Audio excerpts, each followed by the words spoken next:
In this video, I show you how we can download and install the LTSpice in 2026. So there are the only three steps. First of all, we download it, and after that we install, and in the third step we run it.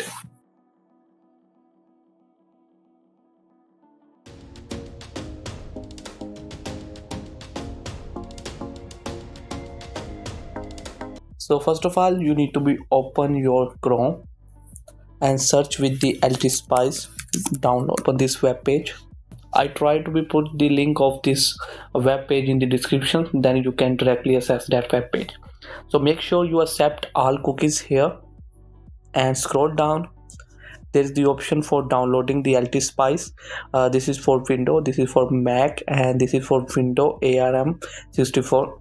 So according to your device you can choose from here. So I choose the download for Windows 10.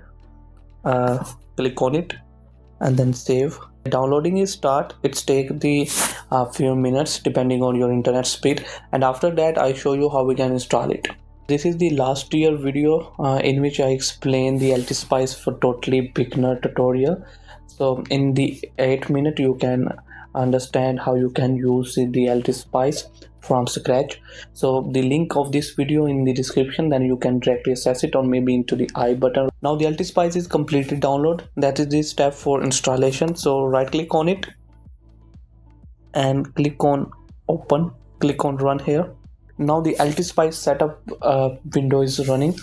So click on next here, click on accept the license agreement, click on next here, click on next, and click on install. So it's take a few minutes just for installing. Now our installation is complete and I click on finish button here. This is the LTSpice. I run it here. Now the LTSpice is running.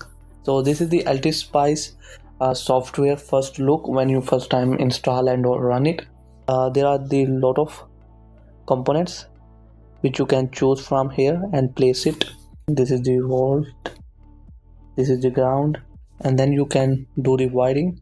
So in that way you can do the wiring, and after that you can run it. So from here there is the option of transient AC analysis, DC sweep, which analysis you want. I hope so you like this video. Please subscribe this channel and share this video with your friend which want to be download the LTSpice in their PC or laptop in 2026. So I see you in the next video.